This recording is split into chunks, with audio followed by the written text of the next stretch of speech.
Oh, wonderful. Welcome. Welcome to Poo2Play. We're so glad you're here. Before we dive into this podcast and what it's all about, we thought it would be lovely to start by introducing ourselves properly. So Charmaine, tell everybody a little about who you are and what you do and what led you into this work. Yeah, of course. So I'm Charmaine, and what I've found over the years is that toileting is never just about using the toilet or Mm. just sitting on the toilet. And so often it's just sit the children on the toilet, that's all you've got to do. And what I was finding as a registered learning disability nurse and a community nurse specialist for over 30 years in helping children with a diagnosis, their families, schools, and professionals, is that when we started to delve deeper, we could actually see beneath the behaviour. Mm. We could actually see that there was more going on underneath. And then we could see that actually there was more to do with the communication and understanding. There was more to do with how the brain and how the body works. And I just kept delving deeper and deeper, more into research and then just pulling that all apart. And then not only as being like a community nurse specialist and background with nursing, I'm also a mum Yeah. and I'm living in a neurodivergent household. And I think that really sort of changes things as well. You sort of kind of see things differently as well. So when with regards to like the toileting side of things, my child was able to use the toilet, everything was all going fine. And then we started secondary school, and I had a situation where my child was coming out of school. He'd literally just started school, Mm. and he was coming out, and I picked him up, and he was wanting to drink, and he was drinking and drinking and drinking. And I was like, oh, I said, oh, maybe another day we'll give you some more water to take in. He'd go, Mm. oh, no, no, no, I don't need any water at school. And I was like, why don't you need any water at school? He said, well, because then I'd have to use the toilet, and I don't use the toilet when I go to school. Mm. And I was just like, oh my goodness, is this actually happening? And because I could see that myself, it then made me look at everything that I was doing. And I knew that it wasn't just about sitting on the toilet. He could sit on the toilet.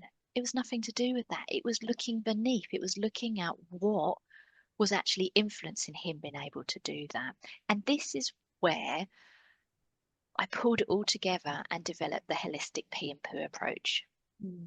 And I used this approach to be able to delve deep, to understand the whys, to understand what was actually happening, Mhm.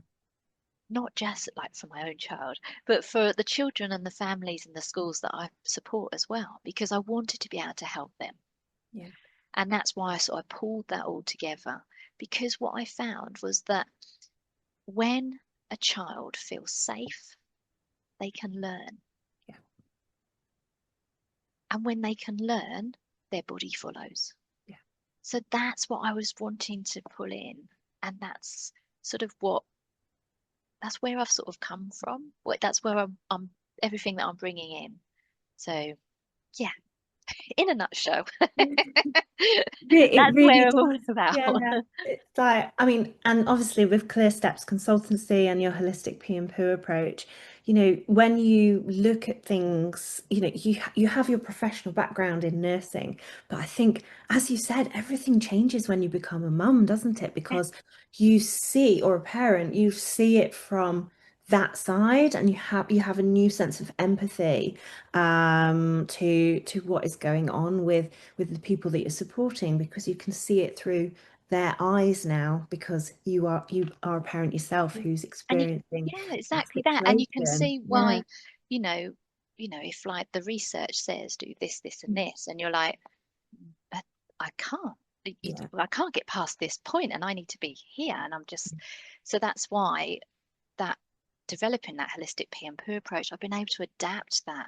I've then been able to incorporate the research, but actually make it practical and to Absolutely. help. Yeah, Absolutely. but that's me.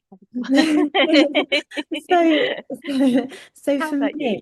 me, so for me, it always comes back to beneath the surface, very much to like what you say. I've been really interested in what behavior is really telling us.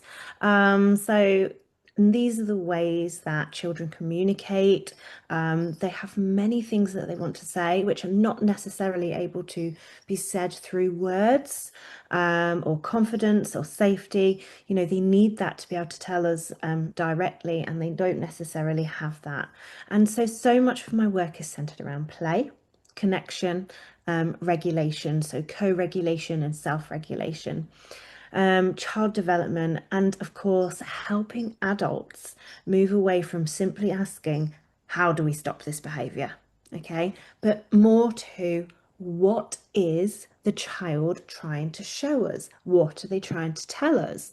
So play for me always felt like one of the clearest ways, a window, if you like, into a child's world. So it can tell us, you know, what a child is feeling. It can tell us how about what the child is feeling, what they might be processing. Play can tell us where they feel safe. Play can tell us what a child is finding difficult or hard. And it also can tell us what they need from their adults, so their parents, their teachers, whomever they're interacting with. And that curiosity about what sits underneath the behavior is really at the heart of what I do. And so this forms so much of what I do with my work at the Association of Child and Family Coaches. And so that's how we've come together. And yeah, let's talk about our concept. Let's talk Yeah, about definitely. So we know that the Poo2Play name may make a lot of people smile, which we do know that, don't we? But maybe we should sort of share a little bit about why we chose the name. yeah. Um, I think it really captures, exactly what this podcast is about. It talks about poo, absolutely, and it talks about play, absolutely. But when we put those things together, so on the surface, poo and play might sound completely different things, right? Yeah. And people But may be thinking we're playing with poo, and we just want to make sure we're we not are playing not with saying poo. that at We are all. not playing with poo. No, thank you. Yeah, so it might make people smile or a bit sort of like, oh my goodness. Don't I worry, mean, don't worry. do you know what? If people find that an interesting title and they want to come and watch people play with poo and play with poo, then come and have a look and see what we're doing. The more views, the better. But actually, we've come together because both poo and play tell us a huge amount about what might be happening for a child beneath the surface that we're talking about. Yeah, We're always going to be talking about what's going on underneath, okay? So when we say from poo to play, what we actually mean is that we're interested in the clues. yeah. We're That interested in things understanding, isn't it? So like exactly. Yeah. what's the why, what's Why? happening Yeah. understand, that answering that why question. Yeah. Absolutely. We're interested in the things that adults might normally overlook or dismiss or separate out, when actually they're all connected. Toileting, constipation, digestion, discomfort, sensory needs, sleep, anxiety, all of these things, behavior, regulation, play, communication, these things do not sit in little boxes. They're holistic, they overlap, they affect one another, and they shape how children feel and function throughout the day. Yeah. So the name is playful, yes, but it's actually also really intentional. So, what does poo to play actually mean to you, Charmaine? And why do you think these two things belong in the same conversation? So for me, it's about that understanding, that deep, what, like we just said, what's happening beneath the Mm. surface. It's connecting that sort of the gut brain connection. It's looking at what's happening inside the body that may be directly influencing our children's thoughts, their feelings, their Mm. ability to learn, their ability to concentrate, focus. And for me, because of the work that I do, I'm sort of looking at that, what's happening inside the body as well as what's happening outside the body. Mhm. And when we're thinking about poo, it's all about happening inside the body. And then the play, we're happening outside. But obviously, there's a lot happening It's inside. communicating. It's Yeah, communicating, isn't it? breaking that all down. The Yeah, play is communicating what's happening. And you talk about poo being inside and the digestion and stuff like that. But actually, we might delve into this a little later, or they could look at poo, people could look at the poo charts and things like that or whatever. yeah, But poo actually, it demonstrates, when it comes out, so to speak, that also is demonstrating how a child is feeling as yeah, well, isn't it? exactly. And Yeah. that's sort of, you talked about a window, and that's what I talk about with families is that it's the window to our children's inside body. Hmm. When we see that poo, it's that window that's sort of happening inside. Absolutely. Um, and that's what I sort of find that often I hear children being referred to as being challenging, being Mm. difficult, being stubborn, resisting. Yeah. They're all strong words that our children may be described as, but actually, there's always that deeper reason um, that's actually influencing that. And that I think, when we're thinking about the gut and the brain, there's always a reason why our children are responding in a certain way. I mean, what sort of things are you sort of seeing with that? So, I mean, we've got to build that curiosity, haven't we? Because there's so many challenges and worries that we see on the outside, but that's not really what we're looking for. We need to be looking for what is underneath, don't we? So, what starts as one concern? So, when we build that curiosity and we really look at those concerns, you know, what starts as that one concern can quickly open up a much bigger picture, can't it? Yeah, And we can begin to talk about toileting or behavior, but then uncover, things like sensory differences. Children might have anxiety or, stress, shame, family overwhelm, which obviously parents find really difficult sometimes to be told. But regulation struggles, developmental differences, another challenge that parents find a little difficult to digest, I think, and need a lot of support themselves with. Past experiences like trauma, a loss in the family, any abuse that they might have experienced and not been able to share, or simply a child who has been misunderstood for a long time as well, you know. And that's one of the biggest reasons I think that we wanted to create this podcast, isn't it, Charmaine? Because yeah. so many families are looking at one part of the picture Or while and also, sorry, carrying, and also well, encouraged to just look at one part. It's not yeah. just that, you know, families are just looking at one part, is it? It's they're actually being encouraged just, when you look at appointments, for instance, you go to a urologist, you go Yes. to the gastro team, you And go they to, do you know, not. They do not every, connect to each other. They no, don't talk to each other. And this is it, isn't it? And so one of the biggest problems is that parents will naturally have that sense that there is more going on than the one thing, but they're pushed to believe yeah, that it's just one thing. But actually, Yeah, so many different things are impacted and so many different things are going on. It isn't just one thing.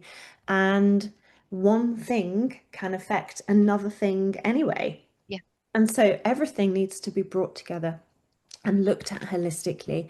And I think that that is something, and parents shouldn't be, almost gaslighted, I think, into thinking it's just one space. If they've come in knowing that there's something wrong, right? And if they're sort of boxed into one space, they will start to think that it is just that.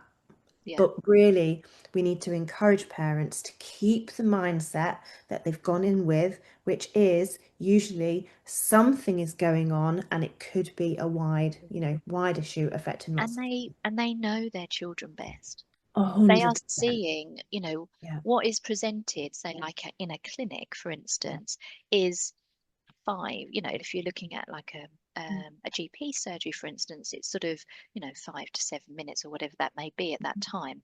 5 to 7 minutes is not a Yeah. reflection on what that child, overall, sort of from, not receiving any sleep to, trying to eat in the day, trying to use the toilet, trying to go to school, whatever it is, the families are living that every day. And I don't know if you find that there's a lot of this sort of blame culture Yeah. around, oh, this is not working. Oh, it must be the parents, and it isn't that at all. And it's just we want to. I suppose that's sort of part of what this is, isn't it? It's just sort of empowering Exactly that. parents that Exactly. they know their children best, and if you think there might be something, there probably is, and Yeah. together we can sort of look to see what those connections are. Is it the sensory? Is it the, what's happening inside? Is it the emotions? Is it, all those things that we've just been talking about? They're all connected, and we want to empower parents with that, don't we? 100%. And you mentioned, about going to GP surgeries and things like that, and the fact that we just get those 5 to 7 minutes. Whatever that may I be. would, Yeah, yeah, I was, as somebody going through health problems at the moment myself, one thing I would do is when you go and see any clinician, is write everything down before you go in so that you can, when they say to you, because they don't look at all the notes if you've been in a million times, they say, "How can I help you today?" And you almost have to start your whole journey from scratch every single time you go in to see a yeah, clinician. But every time you go in, it's about something else or it's about something that's got worse or, So what I would say to parents and carers, and my advice is write everything down, a timeline. It doesn't need to be a massive diary. It is this happened then, this happened then, this happened then, this happened then. yeah, These are the symptoms and the experience so that you can get the best out of those 5 to 7 minutes. yeah, And in that appointment, you ask for a referral. Um, you may, as a parent or carer, know who you would like to see.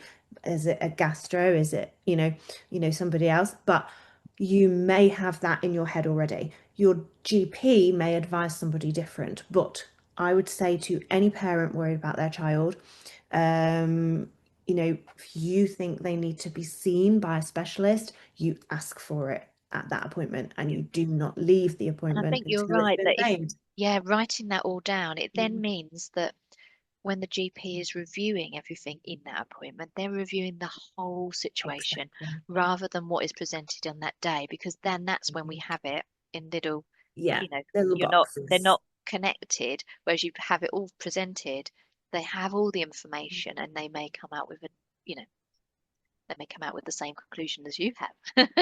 Or they'll come Exactly. out and just say, actually, we need to look at this in a different way. Yeah. Yeah, definitely. And it is about that empowerment. Let's talk about beneath the behavior, shall we? Yeah. Yeah. Um, hmm. Yeah.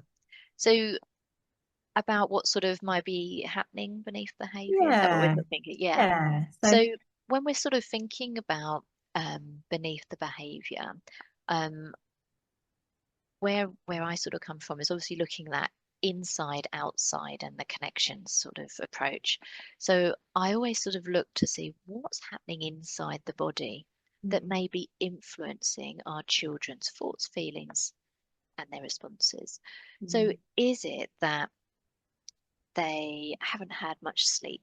So they're sort of trying to process things and they're feeling sort of overwhelmed with that side of things.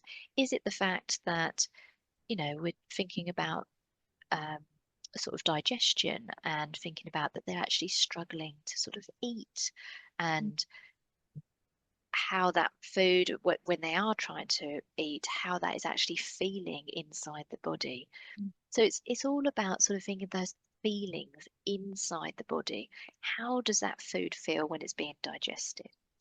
Um, you know what it's like when you have this situation where maybe you've been shopping and you've got all the bags and you just sort of think, you've gone to the supermarket toilet's broken or something, and you just think, it's okay, I'll go when I get home.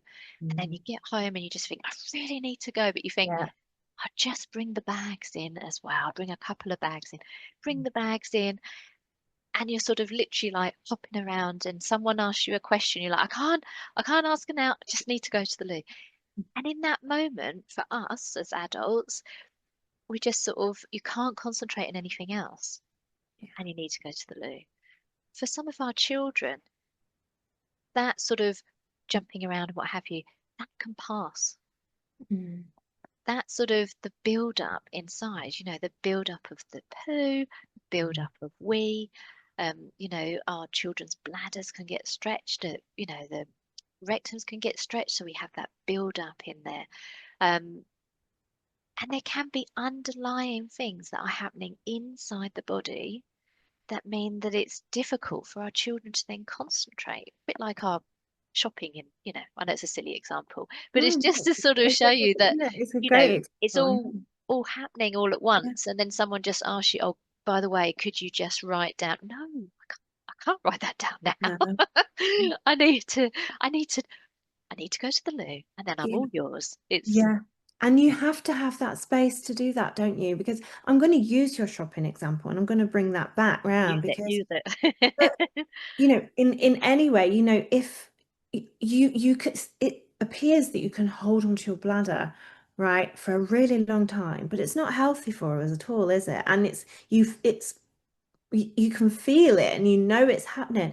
And I don't know about you, but I've often, if I've held on that long and you sort of know you're about to, you get the key in the door and suddenly your bladder wants to let loose, doesn't Yep. it? So Those it's almost pelvic floor like it's you almost like only just, interacting those muscles. The yeah, pelvic floor is just relaxing, but it's yeah. relaxing too soon. No, Yeah, let go it's like we're yet. not there yet. So that is a really good example actually, because I bet everybody listening to this, every single person that's listening to this has had that experience where they've been able to hold on for like an hour or more.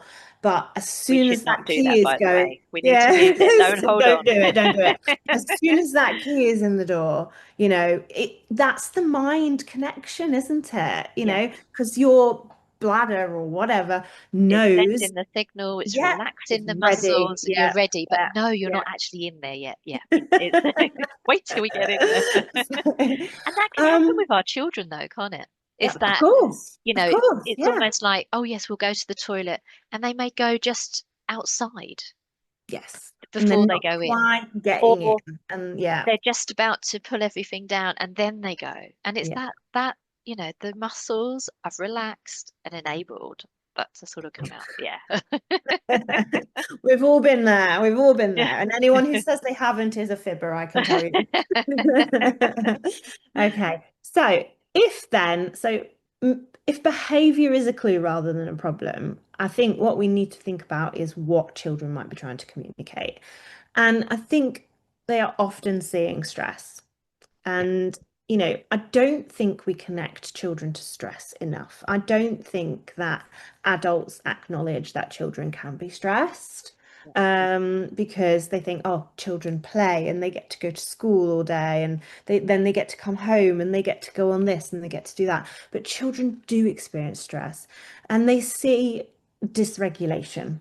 Um, And it affects them in they, different ways, doesn't it? Because I think, like you yeah, said, a lot of adults it may from the outside seem that a child isn't stressed because they're comparing it to the way an adult would respond to stress.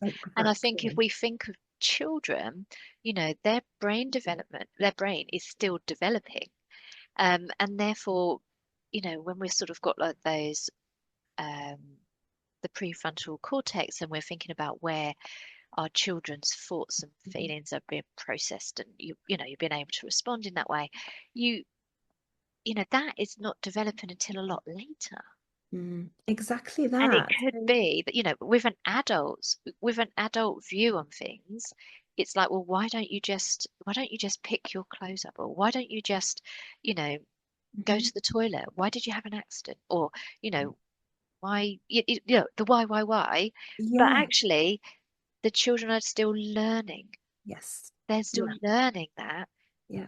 And it's really hard, isn't it? Because when you view it through an adult eyes, you're like, why don't you just do that? Seems And the so thing simple. is, But then you've adults, had all of that yeah, experience, haven't you? adults have dysregulated moments, but they Yeah, show it in different ways. different And way. I think they then become frustrated. So people talk about challenging behavior, but what we're actually seeing is that dysregulation, the unmet needs, the Yeah, overwhelm, fear, frustration, discomfort, or disconnection. Or even child is simply saying, this is too much. yeah, You know, sometimes they are, we see a child who does not yet have the words or the skill to communicate in a way that the adult would find easy to respond to and understand. So yeah, the phrase challenging behavior can be quite limiting because yeah, it places the focus on what the adult finds hard rather yeah. than what the child might be And challenging to experiencing. who? When actually Exactly. it's the only way maybe that child at that time can show and share that things don't feel right, but they may not have the words, like you say, to say, it's really hot in here right now and I'm really struggling with the Mm, heat. But instead of having the words to say that, it's just, you know, whatever that yeah, may be, yeah, out, withdrawn, running away, whatever that may be. It's, yeah. yeah, Yeah, definitely. absolutely. And this doesn't mean that behavior isn't important No, because it is. yeah. We do need And to, it's not saying that yeah.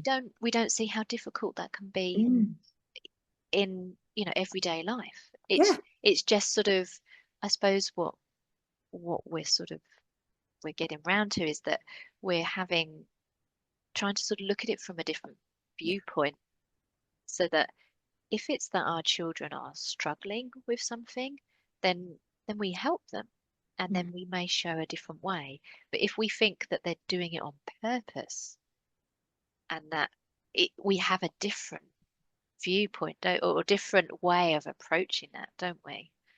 Um, absolutely.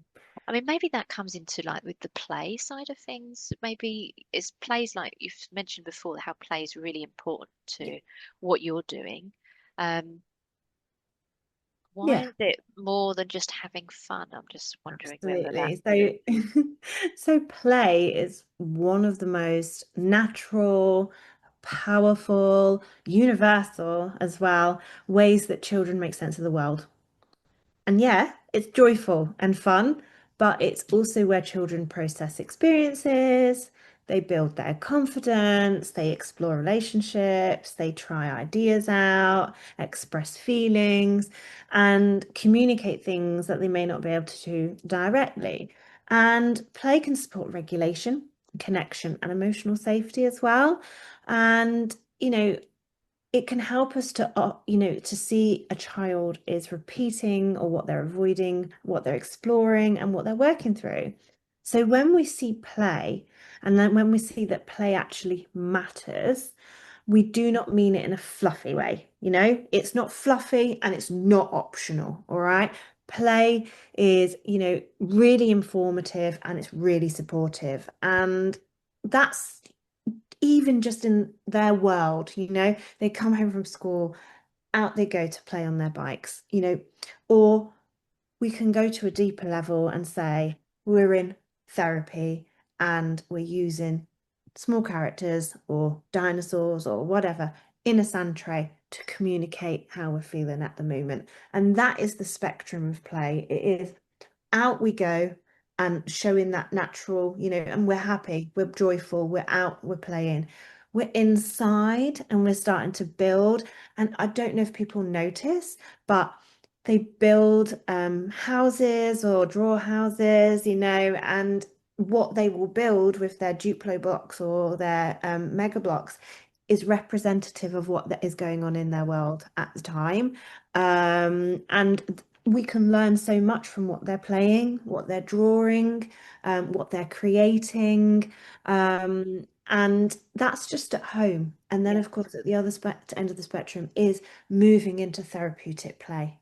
Yeah. And And I think, that allows a yeah. child to show what is going on in their lives and how they're feeling. Mm.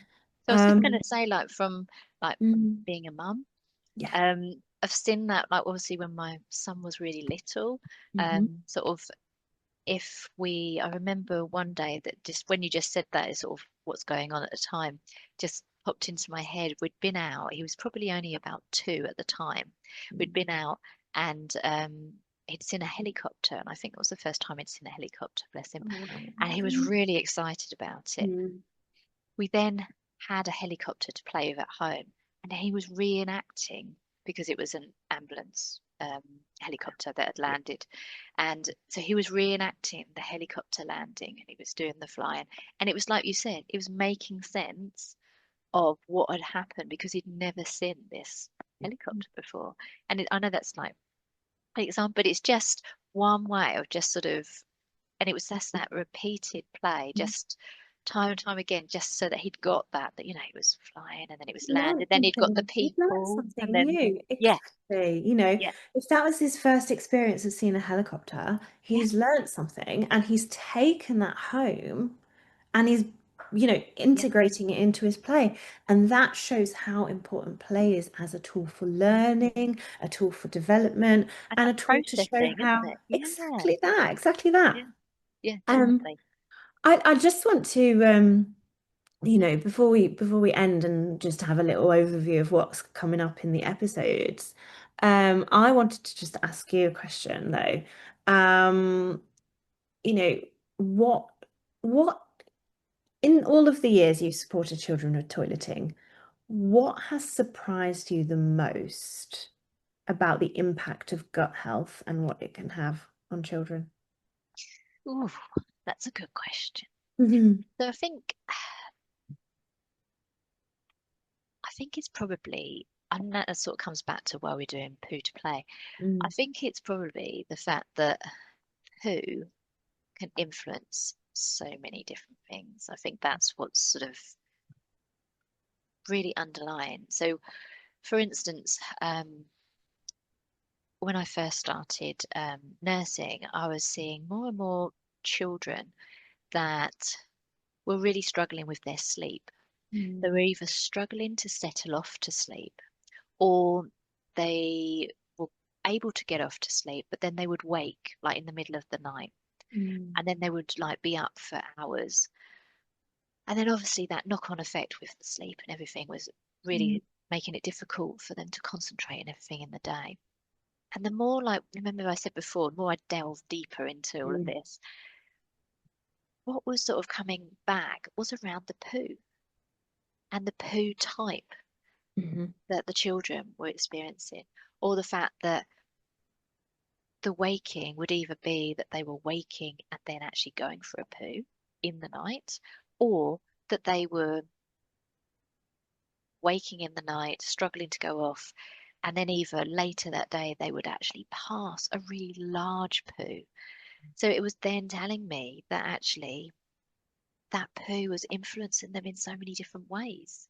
And it wasn't just the sleep, it was um, another family that I had supported that had um, they were struggling with their emotions, and it was just really, really up and down mm, until one day um, the child had actually started to like throw chairs and furniture, and the family had contacted me and they were absolutely distraught because they said they know that it was up and down, but they'd never done anything like this before. And when we looked at it, we found that actually they had a build-up of poo. And when they came home after this, this had happened, they actually passed a really large poo. Mm. And what we'd found was that the poo had actually built up lots of toxins in the body and then influenced their thoughts and feelings, and then made it really difficult for them to keep regulated. And they were becoming more and more dysregulated. Mm. So I think that's sort of one of the things that really notice that, you know, people just think of poo just as a waste. Just goes in the toilet. Let's not think about it. Oh, no, let's not think about it. But actually, we really do need to think about it because it influences in so many different ways Mm.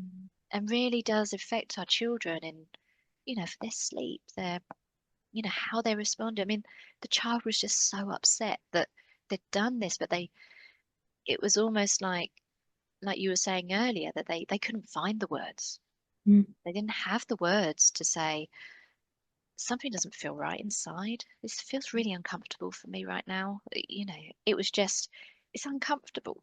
It's almost sort of how I respond. So yeah, I suppose long-winded version, I apologize, but I think it just sort of how poo can influence in so many different ways. Yeah, I think it really 100%. does. Hence why I'm so excited about doing this podcast to I share more. know. Just demonstrates the holistic nature, doesn't it, of the inside and Yes, the outside, you know? yes, And I definitely. think that one thing that our listeners should be able to take away, I hope, is that children's behavior, play, emotions, and their physical experiences, that what we see on the outside is not always the full story, is it, No, Charmaine? We definitely need not. to slow down. We need to stay curious and look beneath the surface, which is what we've Yeah, been talking about today. You know, we yeah, understand much more than we first realized at that point.